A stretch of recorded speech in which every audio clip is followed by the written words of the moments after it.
A lot of our children go into and join the government services. A lot of other schools also celebrate a lot of festivals.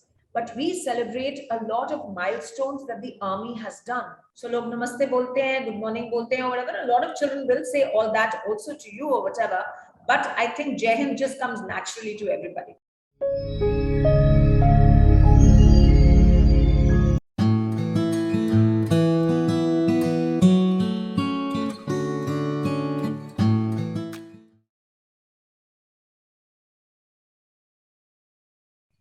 Hello and a very warm welcome to Great Principles. I am Seema Choria. Today, I bring to you another iconic figure from the world of Indian academia. Fiza Yunus, in her book, Somewhere in Time, rightly said that I'm such a dynamic person that I can't survive in a static environment. My guest today, it used this exact thought in my mind. She's an effervescent person, forever evolving and encouraging a similar ambience around her. To her, change is inevitable. And as an educationist, one must welcome this with an open mind and arms. She is a dynamic woman who knows no boundaries, no obstacles. The only thing that matters is progress, the upward march and winning. The struggles and hustles are like tiny stars on the horizon of conquest. With such a personality that's forever growing and glowing, the only thing which can be sure of is success. Discipline of mind and body plays a crucial role, and we are all here to hear this from our guest, Komal Sood, Principal, the Army Public School, Dholakua, New Delhi. Welcome to Great Principles, ma'am. It's an honor to have you here. Thank you very much. Ma'am, to begin with, we would like to know something about your journey. How did your journey in education start, and what were your experience, and is it happily ever after? Okay. So I know a lot of people actually enter the education field by chance. And I would say I was also one of those people who entered the education industry. I never thought that I'm going to be joined, I'm going to become a part of that. My mother was a principal, my mother-in-law is a principal, or she was, they were all in the education industry. And as a child, when I was growing up, I told my mother, I said, I will become everything, but I won't become a teacher. So it's like never say never. And I was doing my PhD, in fact, and I decided to leave my PhD because I somewhere got disinterested or whatever. And so I thought, let me do something different. And a friend of mine who was a part of an upcoming school said, till the time that you're able to figure yourself out and see what you want to do later in life, why don't you join the school? And I remember this was, I think, in the year 1992, 93, and I had just started my PhD. It had been a couple of months, and she said, join the school. And I just joined the school, and I was teaching grade 6 because the school was only till grade 6 at the moment, and then every year it kind of moved up. And my subject was chemistry, and I was teaching them general science because in class 6 that's what happens to be. And I know that the first class or the first month or whatever, and I can say I was hooked. Never looked back. So I can definitely say that, I may have entered by chance, but I have stayed on by choice. And yes, you can probably say happily ever after, because that's what the long journey can be, explained as. But yes, a journey with ups and downs and bumps and roadblocks and everything else or whatever. But then definitely no looking back at all and no regrets at all. So, as I mentioned, ma'am is someone who believes in upward and marching ahead with success coming on her way. So, that is what her journey also tells us about. Going further, ma'am, what, according to you, is the most formidable transformation in Indian education? Uh, so, I would say many things may have happened, but I think that one thing that just sticks in your mind, which is the most recent, is the transformation which has happened because of the technology entering in such a big way. I just feel that in so many years, what none of us as educationists, as leaders, or as teachers, or whatever, have been unable to do, it's unfortunate, but COVID, the pandemic, has turned around and changed the education sector completely on its head. And something that we've been professing all the time, saying that the child needs to take ownership for his education or her education, is something that technology has, or I should say, the pandemic has ensured. And technology is bringing it in a big way. So I would say the biggest thing that has happened is in that last 1.5 years or whatever, where technology has become all pervasive and there is no running away from it. Because earlier you would try technology in the classroom, but teachers, kids, parents, or whatever would be, not so comfortable with it. There's no choice anymore. So it's either technology because the schools haven't reopened at all or whatever, or it's nothing. So I would say the biggest change that has happened has been in the last 1.5 years. So do you think that technology has been a boon or a bane? I would say initially it was definitely a pain in certain aspects, but now when you look at it, I would say it's definitely a boon. But what is important is that every stakeholder needs to be informed about its pluses and minuses. Because what happens is it's how you deal with anything in life for that matter. It is technology or anything. If you do not have complete understanding of it or anything else or whatever, so it may become, a bane later. But I would say looking at the circumstances right now, it's definitely to a large extent, it's a boon. Very rightly said, ma'am. And it is something which kept us, the learning process going on. Otherwise, it was unimaginable. The loss of 2 years Absolutely. of children. Absolutely. Right. That's true, because learning would have stopped for all of us, because I think the world came to a standstill. And when you look at it right now, also schools are shut. How is the connection between the teacher and the student is going to happen? And I don't talk about the syllabi part of it or anything else or whatever, because I feel syllabi is something that the kids can do on their own. But that whole connection and the journey of continued education or learning, how is that going to happen if technology is not there? Absolutely.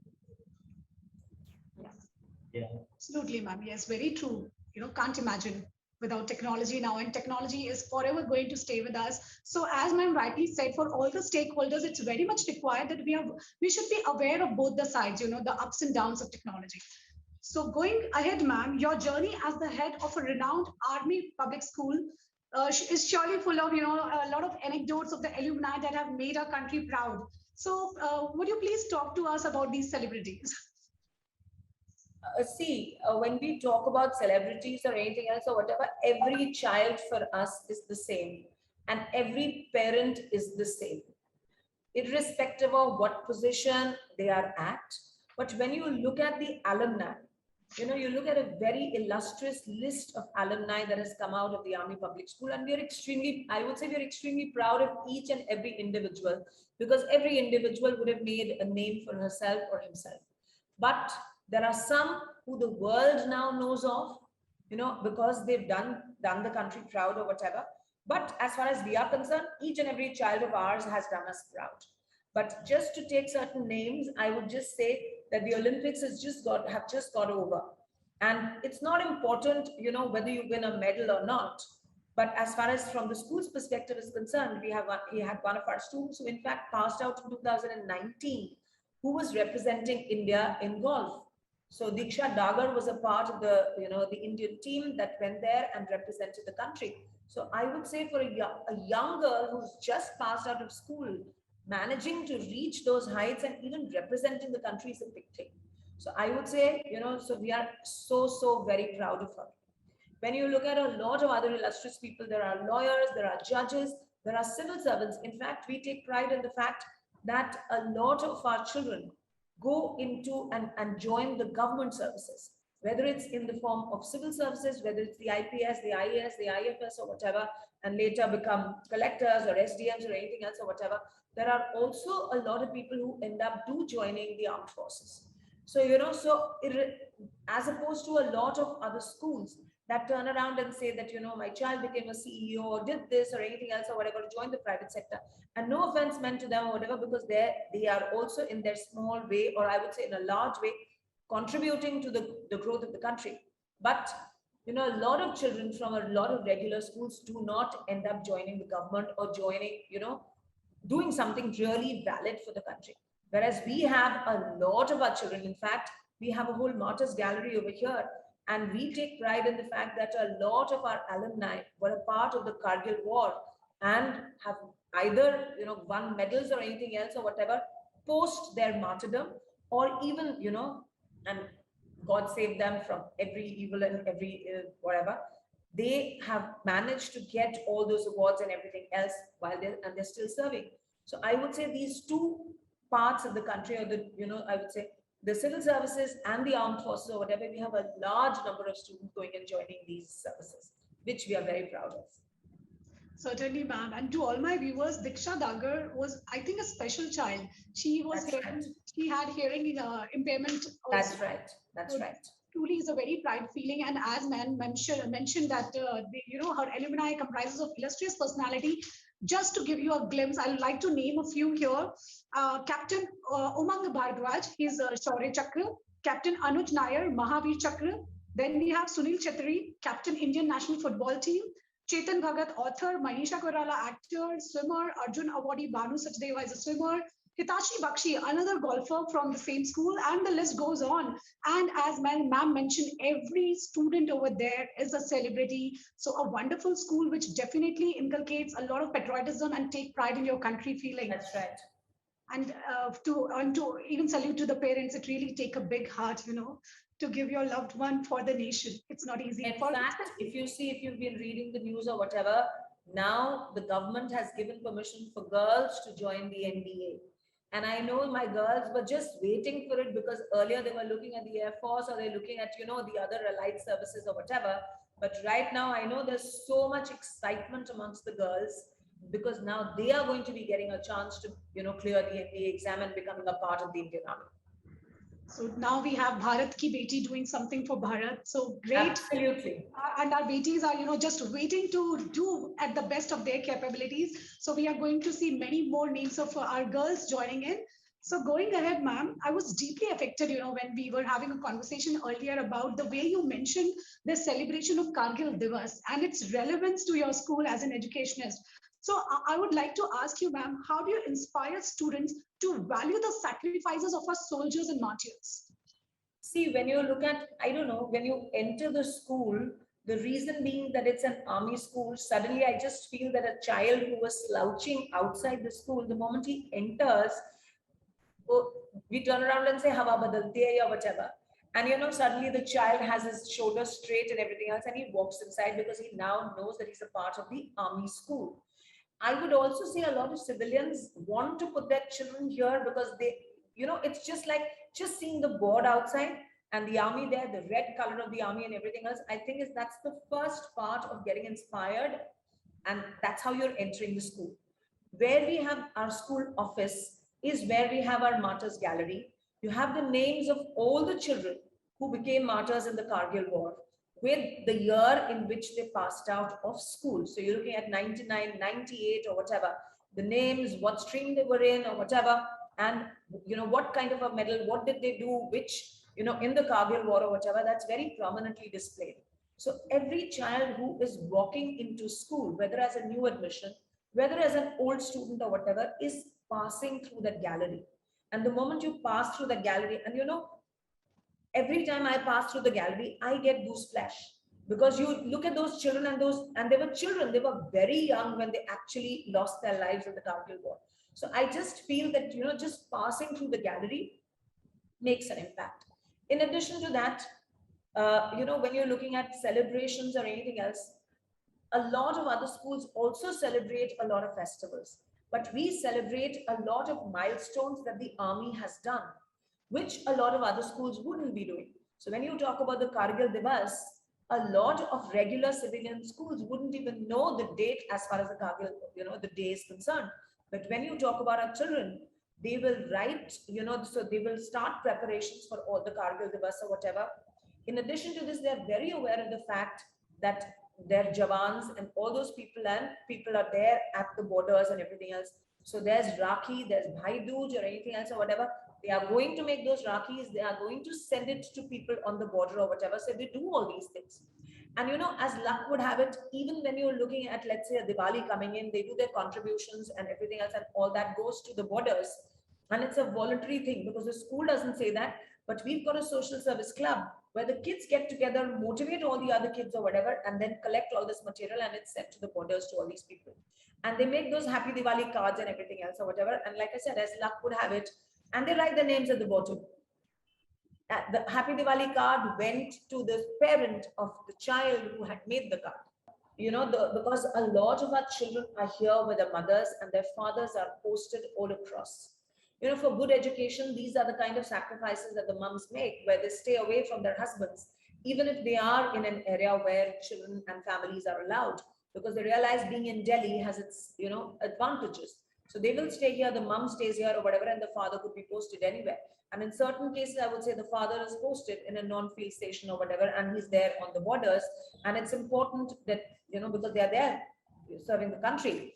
And so in this particular case, you realize that this ends up reaching the father of the same child. And he calls back and he turns around and says that I have received the card that has been made by my own child. And I think there can be nothing better than that, but it's a matter of coincidence.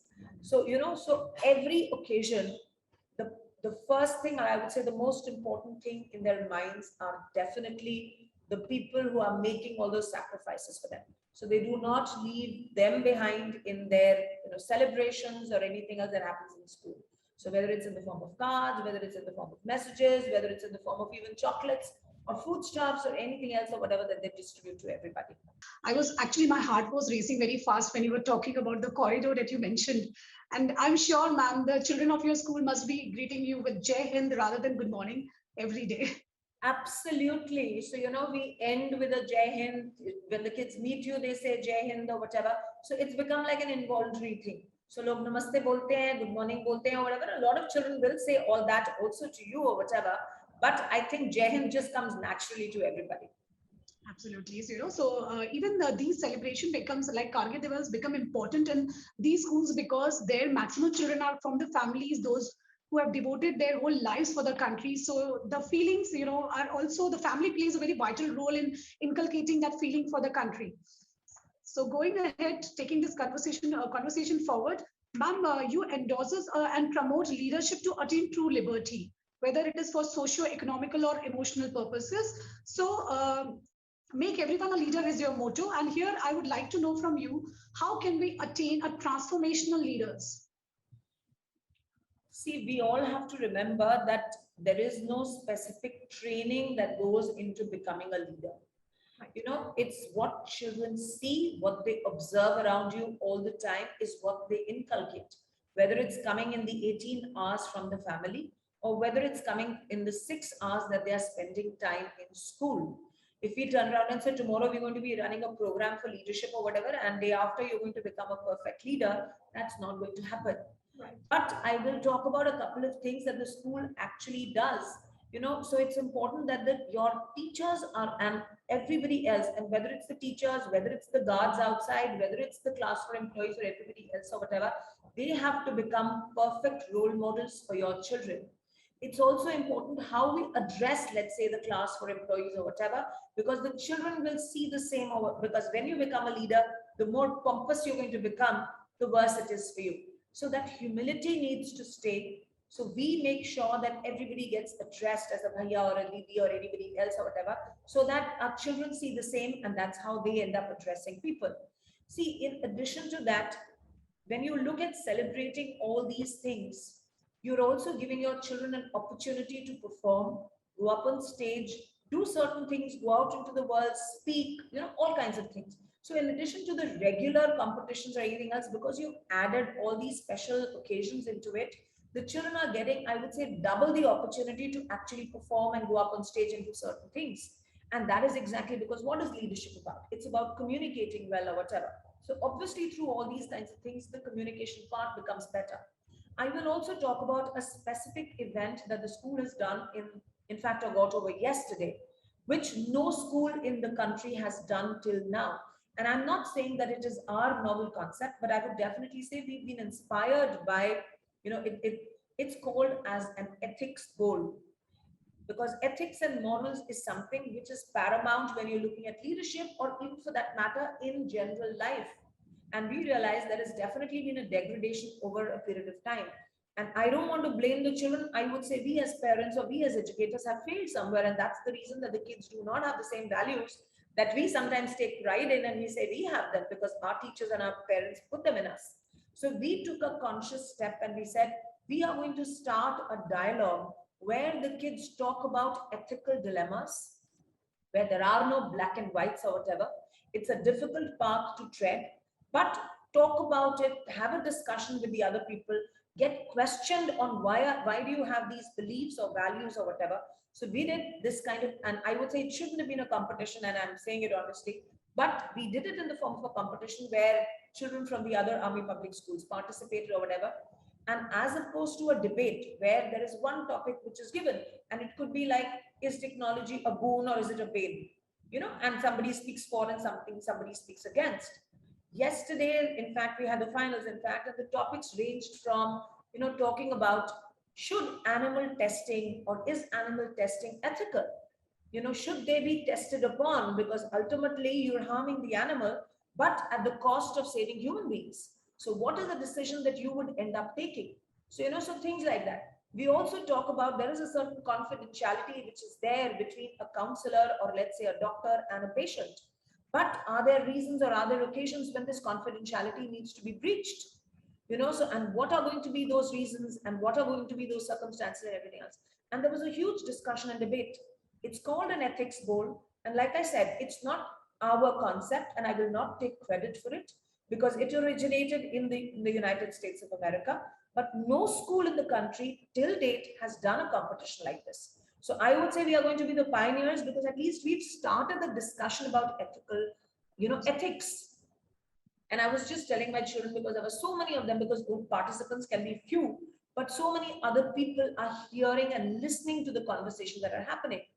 And I say that tomorrow, 10 years down the line, or later, when my children are going to be taking a difficult ethical decision in their life, I'm sure that they will remember these discussions and debates or whatever, and they will end up choosing the right path.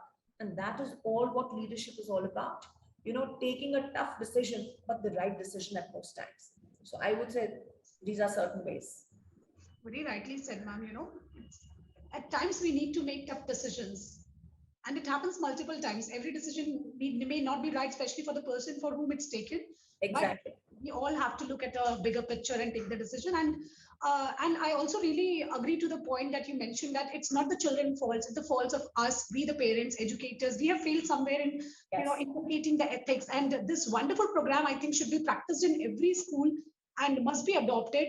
Yes, so the beginning has happened from Army Public School, and I'm sure many schools are going to adopt the same practice.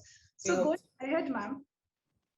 Ma'am, as you know, when we talk about Army Public Schools, things are absolutely different. We talk about the government jobs, and when you talk about other schools, we are mostly, I want to become, maybe an entrepreneur or engineer or somewhere. So how in your school, do you promote and, add value to education and promote government jobs?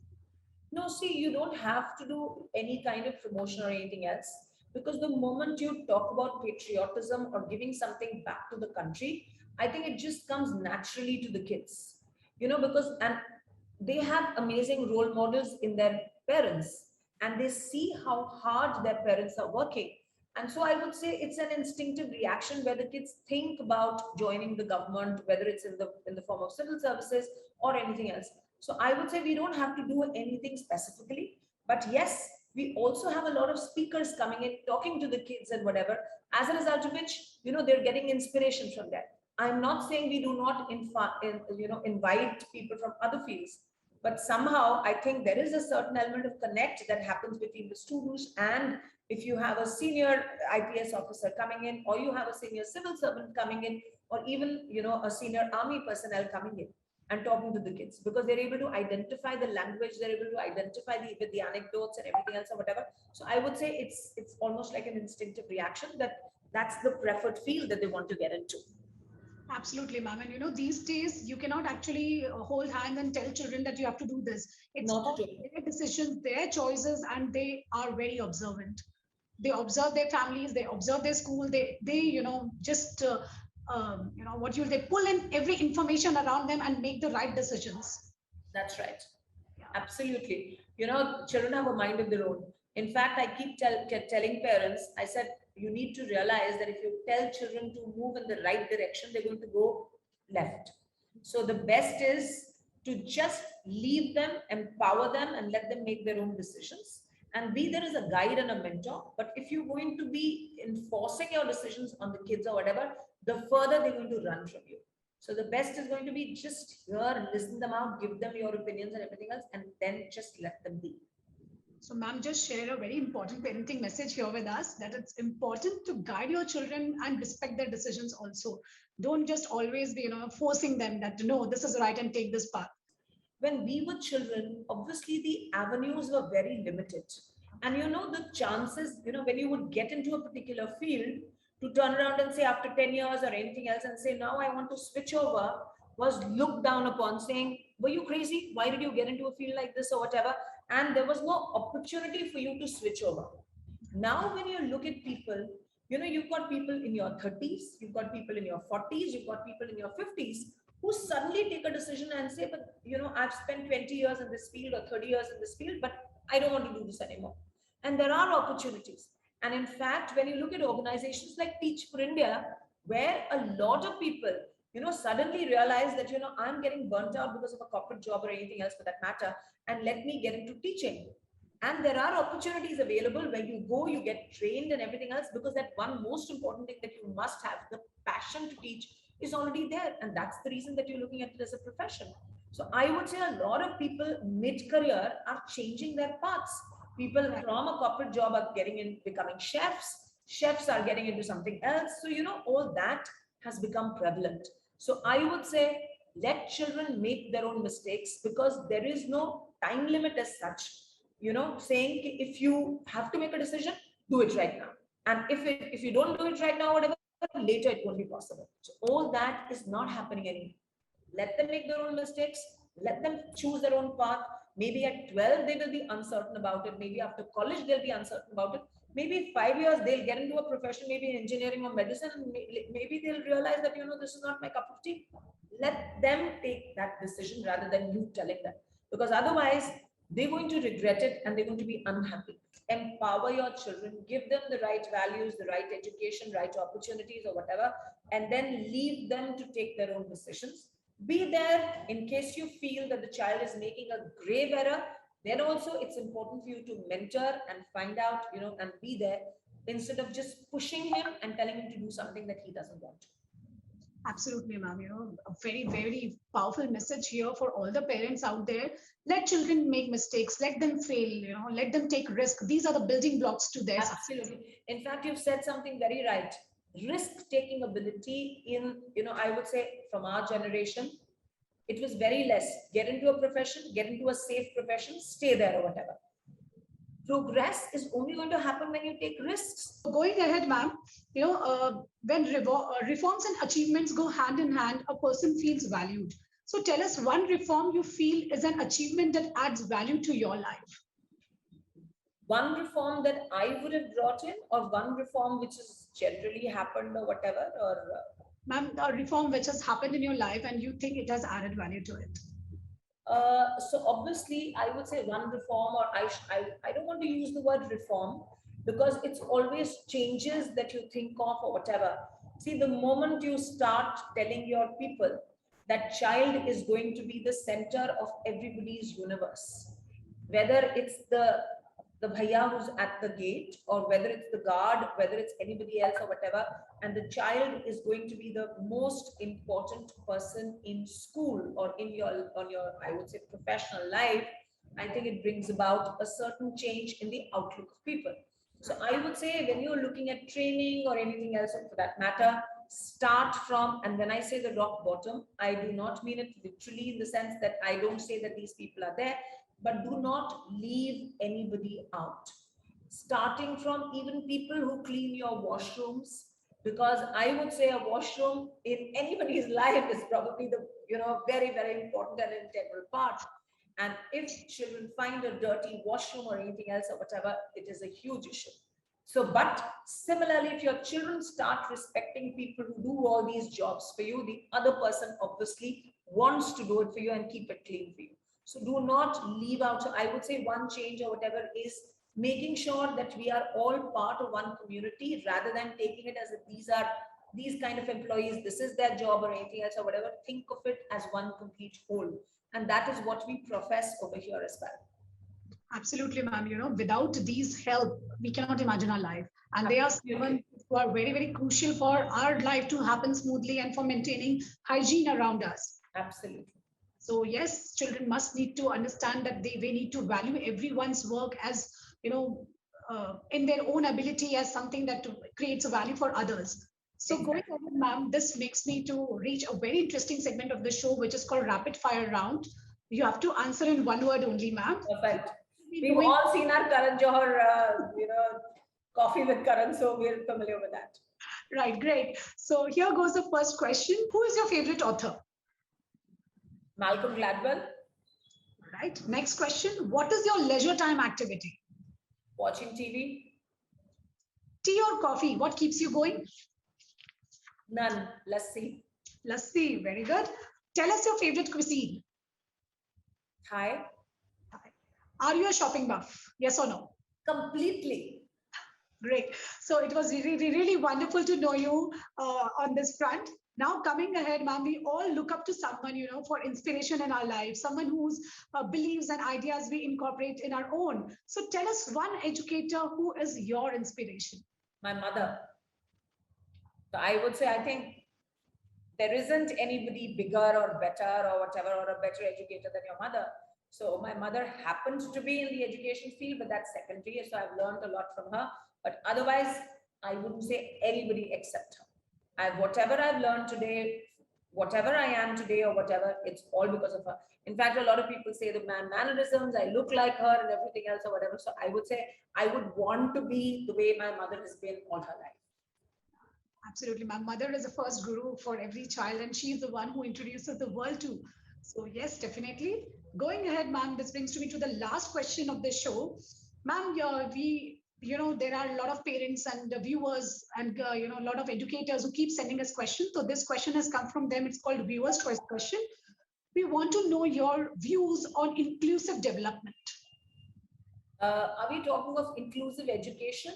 Yeah, education development, yes. See, when you talk about inclusive education, the need of the hour, and I would say I am absolutely delighted that I see the government making a lot of effort towards inclusive education. Counselors have become mandatory, special educators have become mandatory. This whole stigma that gets attached to special children, different children, or whatever, that whole word has to disappear. You and I are different. You and your brother are going to be different. Me and my mother are different. So we are all different. So why are we turning around and labeling these kids as different? They are children. And I think inclusivity is the way to go, because if we are able to include you and me, maybe in the same scenario, in the same classroom, then why not anybody else? So I would say this whole myth needs to get busted. We need to generally get more inclusive. And this is not just with respect to different children.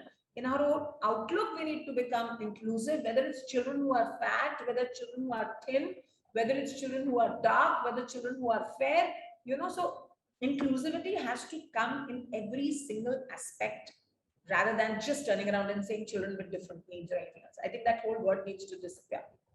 Yeah, absolutely, ma'am. And our children needs to understand it's okay to be different. It's okay. Yeah, absolutely. Imagine how boring the world would be if we would all look the same, speak the same, we would be identical faces, identical hair or whatever. So, it would be an extremely boring place to be. Absolutely. So inclusive education is a growing thing, not only for, the country, even for the children to shape them as a better human. Where will the sensitivity come from if we do not have different kind of people? Imagine having clones, everybody being perfect or anything else or whatever. Where is the empathy? Where is the, where is all that going to come from if there are no different children? So, inclusive education and be a part of regular schools. It is something to do that will make our children more sensitive and empathetic. And that is what is needed for be a better human, Absolutely. So today, this was a great conversation with Komal Sood ma'am here. And, every day I meet leaders. But I think my today's leader need a personal gratitude from me. I bow down to you, ma'am. You are someone who is, motivating children to take pride in their country, to do something for their country. And I'm sure it's not easy to do what you are. You are developing children not only in academics. You are taking care of their holistic development. There are authors coming up from the school, and it's a huge responsibility. So, ma'am, thank you so much for sharing with us the words of patriotism and humanity, humility, empatheticness. So it was absolutely delight having you here. Thank you Thank so you very much. Thank you.